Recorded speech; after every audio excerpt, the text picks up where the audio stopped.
अगर एक आदमी हैवान बन जाए तो उसे अपराध कहते हैं, लेकिन अगर 32 लोग मिलकर एक 13 साल की बच्ची पर टूट पड़े तो उसे आप क्या कहेंगे? हाँ, मतलब कि हम और आप जब मर्दों के लिए आवाज उठाने पर लगे थे तो राजस्थान में कुछ ऐसा हुआ जिसे सुनकर रूह कांप जाएगी। क्योंकि राजस्थान में एक दो तीन नहीं बल्कि 32 दरिंदों ने मिलकर एक 13 साल की मासूम को 5 दिनों तक दरलोच डाला। 13 साल की बच्ची को 5 दिनों तक। ये सोचकर डर लगता है कि उस बच्ची ने इन 5 दिनों में कितनी बार मदद के लिए हाथ जोड़े होंगे, कितनी बार रो रो कर कहा होगा कि प्लीज घर जाने दो। हाँ, आपको गुस्सा आ रहा है ना, नफरत हो रही होगी, लेकिन जरा ठहरिए, क्योंकि अब मैं जो बताने वाला हूँ उससे आपको घिन आएगी। ये सब किसी सुनसान जंगल में नहीं हुआ, ये शहर के बीचों बीच हुआ है, होटलों के कमरों में, जहाँ रिसेप्शन था, रजिस्टर था, स्टाफ था, सीसीटीवी था, सब था, बस इंसान नहीं था। जिस रिक्शे वाले को उस बच्चे ने भैया प्लीज घर तक छोड़ देंगे कहकर बैठाने के लिए रिक्वेस्ट की, उस रिक्शे वाले ने किडनैप करके बेच दिया, जैसे मंडी में बकरा बिकता है। और खरीदने वाले कोई भूखे नंगे शराबी अपराधी नहीं थे, बल्कि होटल के मालिक, मैनेजर, पढ़े लिखे इज्जतदार कहने वाले लोग थे।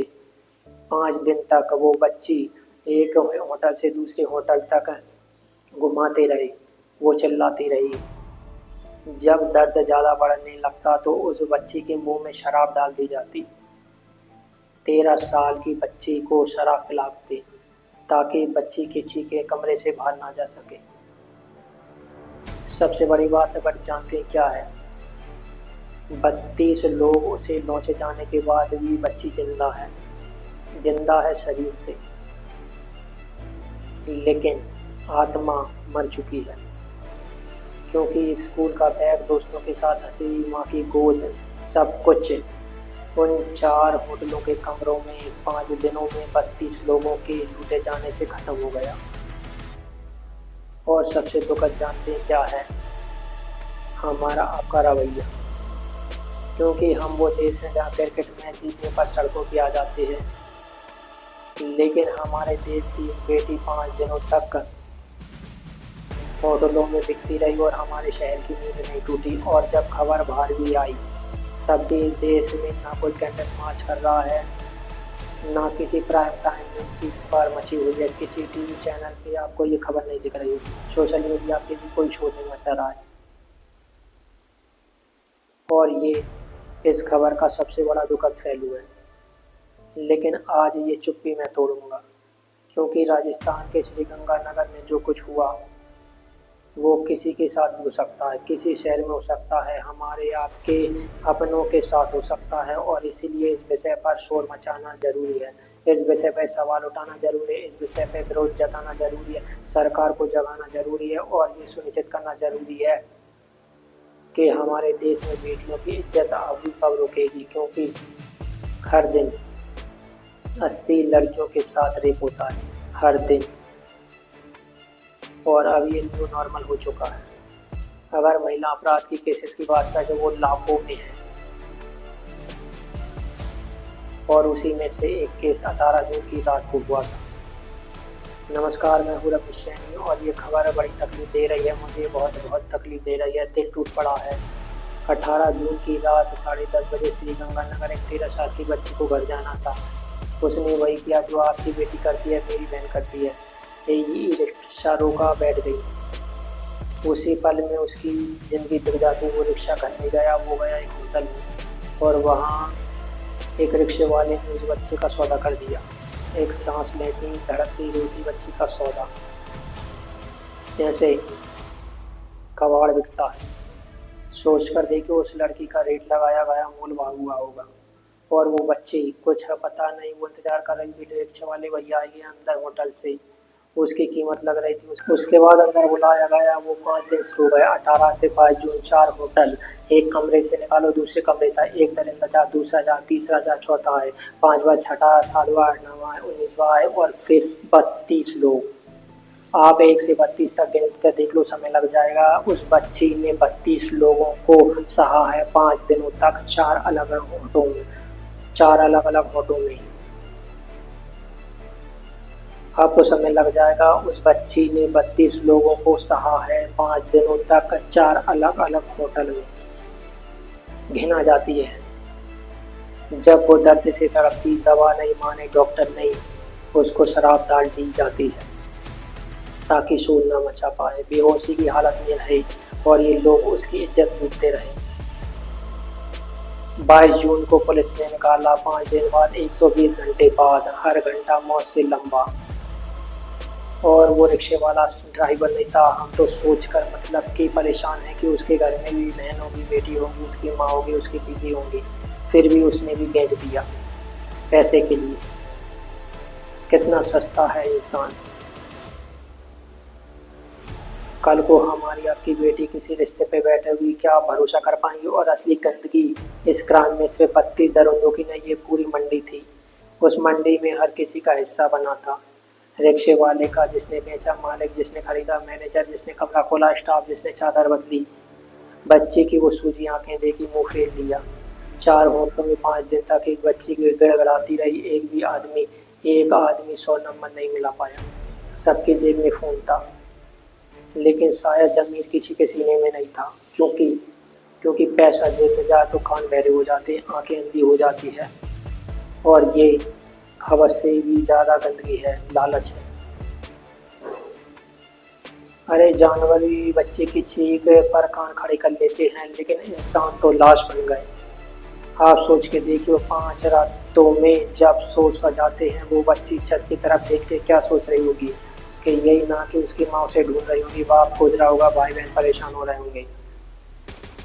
अपने ही शहर में उसके साथ 32 लोग खेल रहे थे 120 घंटे तक, और सिर्फ 32 दरिंदों का शोर नहीं। आप इसके जिम्मेदारी की बात करोगे तो ये पूरे सिस्टम का कसूर है।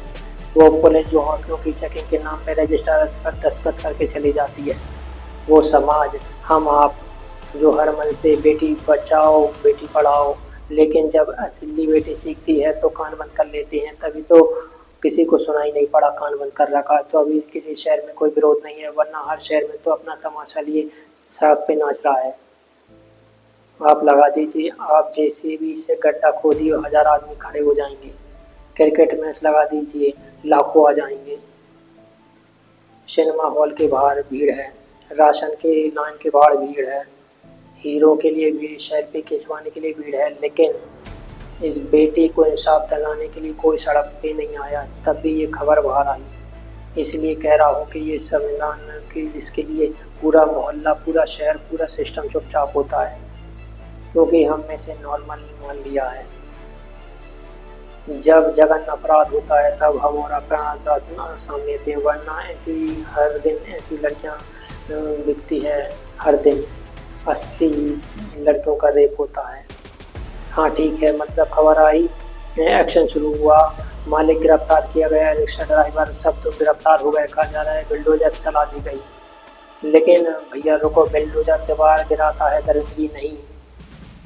वो होटल गिराए हुए किस नाम पे? अवैध निर्माण के नाम पे, अवैध चीज से गिरा दिए। मतलब पहले से वो गैर कानूनी सालों से धंधा चल रहा था, सब सिस्टम चुप बैठा था। आज अवैध बोल के गिराया गया, जब 13 साल की बच्ची को जिंदगी को मलबा बना दिया गया। ये इंसाफ नहीं है, ये अपनी नाकामी पे डाला गया तिरपाल है। क्योंकि ये इमारत तो 6 महीने में फिर खड़ी हो जाएगी, लेकिन उस बच्ची का बचपन कौन सा ठेकेदार बनाएगा। और आप खुद सोच के देखिए, जब होटल कल तक अवैध पता ही नहीं था, वो आज गिराया जाए तो ये काना फूटी नहीं तो और क्या है। और सबसे बड़ा दुखद बात यह है कि इस देश में पॉक्सो कानून बच्चों को बचाने के लिए बनाया गया था, लेकिन ऐसा लगता है कि कानून है लेकिन दरिंदा डरता नहीं है। क्योंकि पॉक्सो कानून कागज पर तो शेर है, लेकिन जमीन पे ढेर है। तो 13 साल की बच्ची को 32 लोग 5 दिन तक 120 घंटे तक 4 होटलों में उसी के शहर में लॉन्च कर नहीं खाते, उसके मुंह में दारू पिलाकर बेहोश करके उसके साथ ये नहीं करती। और अगर ये कर रहे हैं तो इसका मतलब ये है कि इन दरिंदों को पॉक्सो का डर नहीं है। और जानते हैं क्यों नहीं है कि अदालत में पॉक्सो के लाखों केस सड़ रहे हैं। तारीख पर तारीख, तारीख पे तारीख मिलती है और हर तारीख पर वो बच्ची बड़ी अदालत में खड़ी होकर अपना जख्म भरती है अजनबियों के सामने बार बार, हजार बार।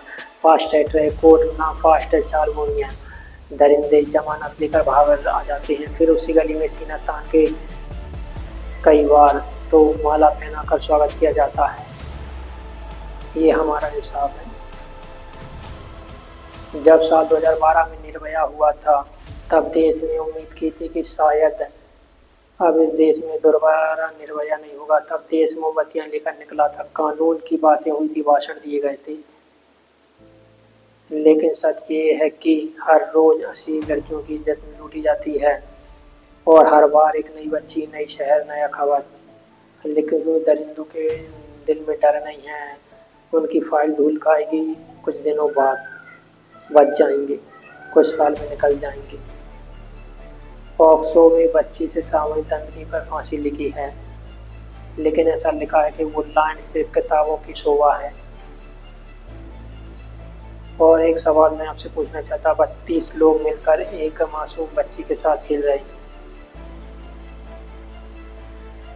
तो हर उस शख्स को जिसने कमरा दिया, चुप्पी बेची, जिसने बच्ची के एडमिशन में शराब उतारी, क्या उन्हें हमारा कानून सजा देगा? और अगर 32 लोगों को सजा नहीं दी जाएगी एक साथ, ऐसी सजा जो नज़ीर बने, तो फिर ये सजा किसके लिए बनाई गई? 13 साल की बच्ची के साथ ये कांड हुआ। ऐसा 13 साल, मतलब सोच के देखो आप, हम और आप सोए हुए थे तब हुआ। आप खुद बताइए, ये खबर आपने सुनी थी? नहीं सुनी होगी ना, क्योंकि ट्रेन नहीं है, कोई प्राइम टाइम की चीख नहीं है, कोई कैंडल नहीं जली, ना कोई सड़क जाम हुआ। क्योंकि देश में गुस्सा भी साफ कैलकुलेटर लेकर आता है, नाम देखकर, सरकार देखकर, धर्म देखकर, फायदा देखकर, फिर तय करते हैं कि रोना है या छोड़ देना है। जिस बच्ची के दर्द में फायदा नहीं, उसकी चीख बहरे कानों से टकरा कर लौट जाती है। और सच कहूँ तो थू है ऐसे चुनिंदा लोगों पर। थू है मतलब कि क्या ही कहें इन लोगों के बारे में। दर्द का कोई एजेंडा नहीं होता है, एजेंडा हमने बनाया। और जिस दिन बेटी की चीख पे जब देखना छोड़ देंगे, राजनीति देखना छोड़ देंगे, सिस्टम की औकात नहीं है कि हम झपका लें। वही है मतलब कि बाकी बच्ची वो जिंदा है, घर लौटी है, लेकिन सच कहूँ तो 13 साल की बच्ची जिसको 32 लोगों ने नोचा, अब उसकी आत्मा मर चुकी है। उसके सपने नहीं लौटे, उसकी हंसी नहीं लौटी, उसकी नींद नहीं लौटी। शायद वो हर रोज उन 4 कमरों में वापस जाती होगी। जिंदगी भर हर रिक्शे से डरेगी, हर होटल के बोर्ड से डरेगी, हर अजनबी भैया से डरेगी। हर रात अपनी माँ से चिपक कर भी अकेली दुबदुबाएगी। उसका बचपन उन 4 कमरों में दफन हो गया, उसकी कब्र पर बिल्डोजर का मलबा पड़ा है। हम उसका बचपन नहीं लौटा सकते, लेकिन इंसाफ दिला सकते हैं। इसलिए आज अपनी अपनी सरकारों को टैग कीजिए, अपने अपने सरकारों को लानत पे भेजिए। आप जिस भी प्लेटफॉर्म पे इस वीडियो को उठा के डाल सकते हो, उसी कई बार शोर मचाना जरूरी होता है ताकि पैरों को सुनाई पड़े। हम आशा करते हैं इस केस को आपको ठंडा नहीं होने देंगे, क्योंकि जिस दिन खबर ठंडी होती है उसी दिन फाइल भी ठंडी हो जाती है। इतना शोर मचाइए कि ये शोर अदालत तक पहुँचे, सरकार तक पहुँचे और उन 32 दरिंदों को ऐसी सजा दी जाए जिससे उनकी रूह कांप जाए। भविष्य में कोई ऐसा सोच कर भी डर जाए, क्योंकि अगर आज आप चुप रहे तो कल खबर में से आपका शहर का नाम बदलेगा, बच्ची का दर्द नहीं। और अगर आज हमने इस केस को आवाज़ नहीं दी तो कल को कोई और बच्ची कहीं और बैठेगी और फिर यही होगा। फैसला आपका है कि सोशल मीडिया पे ट्रोल स्क्रॉल करेंगे या किसी बच्ची को इंसाफ दिलाएंगे। जय हिंद, जय भारत, नमस्कार।